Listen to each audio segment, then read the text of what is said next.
So all of you who have been about the graduation season, I'm sure have listened to multiple speeches over the last weeks describing the importance of endings which are beginnings and beginnings which have endings to them.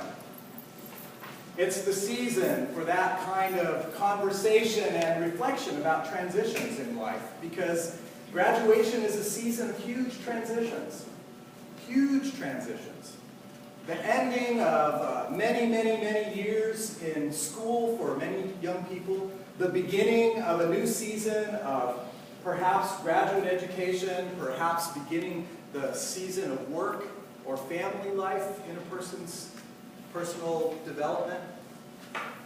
And as we reflect upon endings and beginnings, it's really important to recognize that all of life carries within every one of these transitions the mystery that when we begin something, its end is already part of the beginning. When I am born, when you are born, our death is on the horizon. It's out there.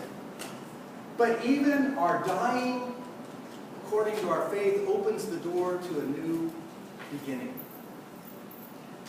I want to reflect a little bit about how we deal with transitions, how we deal with changes like that in our lives, because we will all have to deal with them. There is no escaping it. The one constant in our lives is that things change, and things change sometimes radically. Las cosas cambian y a veces cambian en una forma que nunca esperábamos.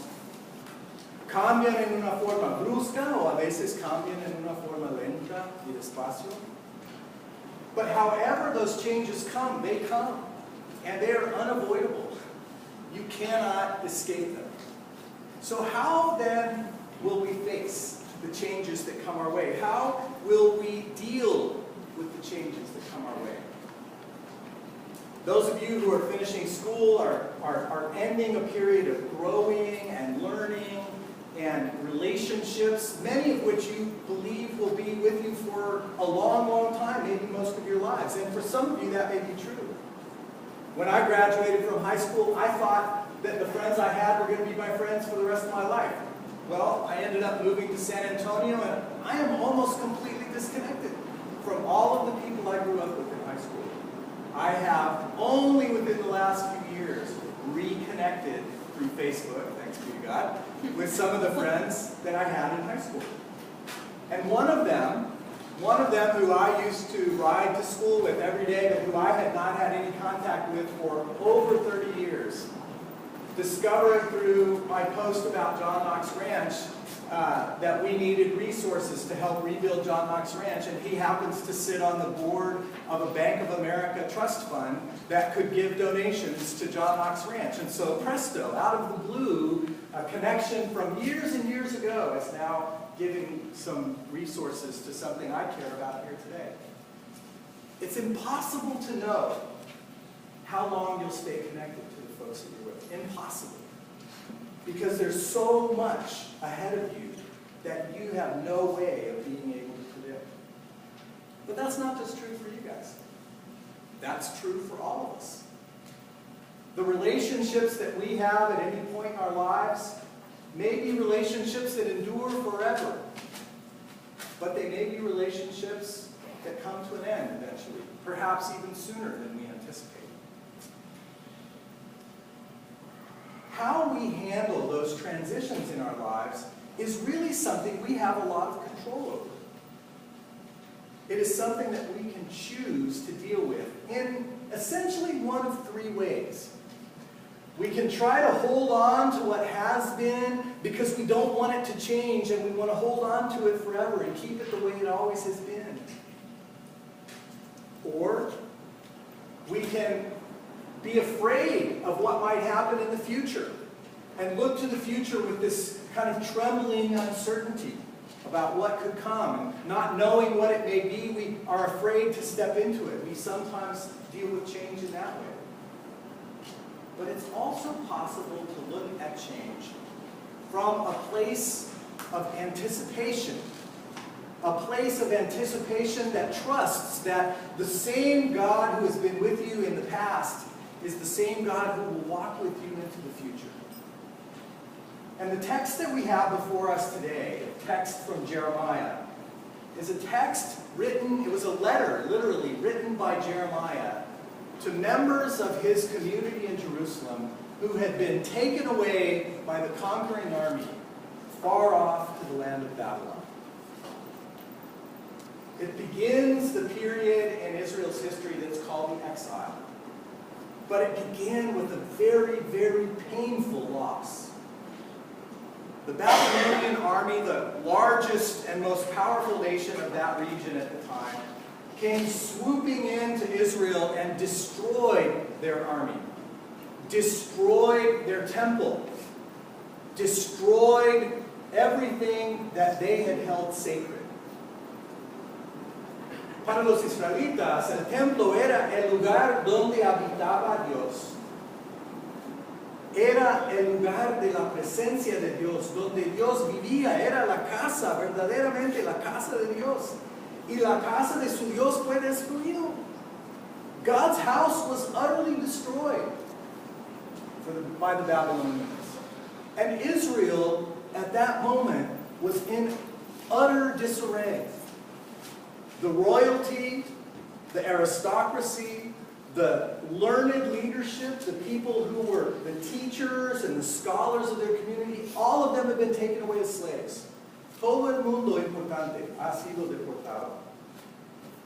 Y los que se quedaron ahí estaban desesperados. The ones who were left behind had no idea what the future would hold. And there were three responses that emerged within the community of Israel during that time. Two of them were attributed to what Jeremiah refers to as the false prophets. The prophets who said, "Oh, this is just a temporary thing. God will clearly, surely sweep in and destroy the Babylonians and everything will be back to normal very quickly." It was denial. Denial of the reality of what had happened. La negación de la realidad del triunfo de los babilonios y la absoluta destrucción de su país. They were denying the truth of what had happened and unwilling to accept the reality of this change which had been forced upon them by an imposing army. Isn't that sometimes what we do? Change comes that we don't want. We're fired from a job. A relationship that we thought was going to endure does not endure. We get an illness that completely changes our capacity to function as we've been functioning. We have an auto accident that can break bones or mess up our minds in ways that make it very difficult to proceed. Things come that shatter us, and we can respond in a way that denies the importance of that. I remember when I had my motorcycle accident and broke my leg, I was supposed to be a sponsor on Owen's high school trip to Zacatecas, Mexico, and we had both been looking forward to it like crazy. And I insisted on believing that I was somehow going to get better enough, fast enough, that I was going to be able to, on my crutches, hobble around through Zacatecas as a counselor and sponsor for that trip. And as we got closer and closer, it became really clear to me that I was living in absolute denial about my capacity to recover. I did not want to let go of what I was having to let go of, but eventually I did, because there was no way that I was going to be able to keep up with a herd of high schoolers running around Zacatecas with one leg and two crutches. There's no way that was going to happen. But I didn't want to believe it. I didn't want to accept it. I didn't want to. No quería aceptar la realidad. And we can live in denial like that, of things that must change. And some of the prophets were telling the people, no, this is not really what's happening. It's just a little blip on the radar. God will swoop back in and make everything right again. But it didn't happen. It didn't happen for 2 generations. The second response Second response that occurred was the prophets of doom and gloom. There were other false prophets who were like, everything is ruined. It's total disaster. Yahweh ya nos ha abandonado, ya no tenemos un Dios. Todo está destruido. No hay futuro para nosotros como pueblo. That's the second option that sometimes we have when unexpected, especially unexpected negative change, imposes itself upon us. All is lost. It's terrible. There's no good to be found. There's no possibility of redemption. No hay ninguna esperanza. And those prophets spoke that word, and for some people that was what they believed. That everything was lost. That there was no good to be had. But there's a third option between denial and utter despair. There's an option of acceptance and an option of anticipation. And that's the option that Jeremiah offers us in moments of change and transition. Acceptance and anticipation. On those gifts that you got as graduates, there's a picture of a doorway that I took when I was in Guatemala. I took it at the ruins of a convent in Guatemala that have become, a shambles. They're not used anymore as a convent, but they're beautiful. And some of them were turned into a garden. This particular convent had been turned into a garden. But that doorway and the way the light shone through it in that moment, that day, just spoke to my spirit. And I was so thankful that the picture I took captured that image. But we've written across the bottom of that picture for you as you walk through this doorway in your life, the phrase that Jeremiah wrote to the Israelites in this moment. I know the plans I have for you. Plans for your good and not for your harm. Plans to give you hope and a future. Our desire is for you to carry that spirit into this change in your life. We want you to carry a spirit of expectation, of anticipation, and of acceptance. You are now a graduate. You are now through that doorway. And the world opens up for you in a new way that can feel very scary, but is also very exciting and full of opportunities. But the same is true for each of us when we pass through a period of change, whether anticipated or unexpected. We can face it with denial. We can face it with doom and gloom. Or we can face it with acceptance.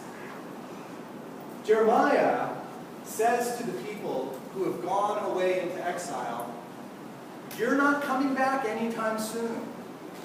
No van a volver muy pronto ustedes que han sido exiliados y deportados.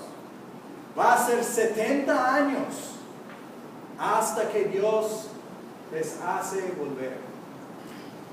It will be at least 70 years before you are able to come back. So, accept that.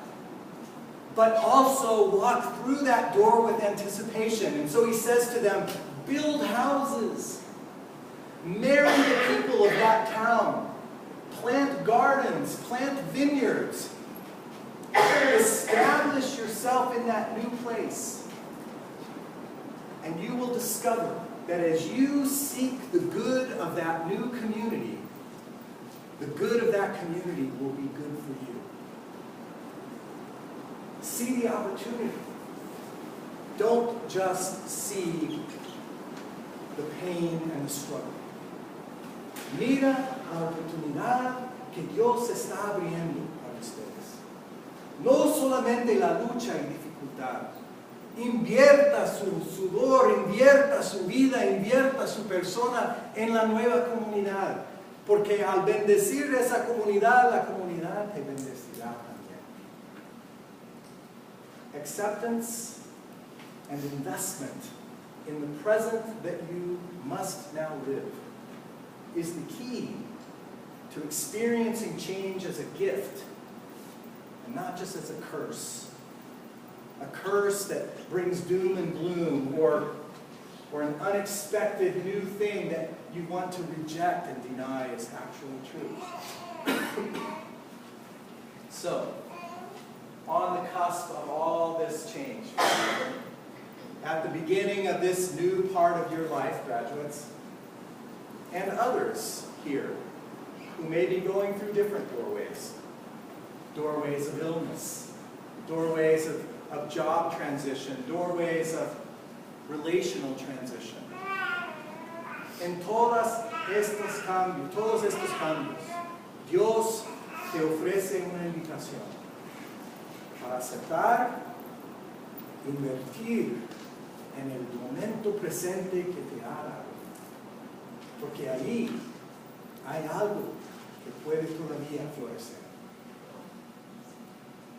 Change is hard, but change is inevitable. And the changes that God sends our way give us the opportunity to flower and to flourish if, and only if, we choose to accept and invest and not deny or see gloom and doom as the only options that we have. There is a better way. Jeremiah's way. Jesus' way. And that, I hope, can be the way we, as individuals and as a community, engage the changes that are ours to face together. Let's pray. Señor, gracias te damos por la oportunidad que cada cambio en la vida nos ofrece. Pedimos en particular para estos graduados, pero también por cada miembro aquí que está pasando por alguna puerta de cambio. Sea lo que sea las circunstancias, ayúdanos a no negar la realidad de los cambios que se nos presentan. También a no verlos como un castigo horrible, algo que no queremos y que destruye todo lo que ha sido importante. A cambio, danos el valor y la gracia de poder penetrar el cambio con aceptación y la inversión de nuestras energías para ver lo que tú deseas hacer florecer en este momento presente. Te lo pedimos esto en el nombre de Cristo, nuestro Señor y Salvador.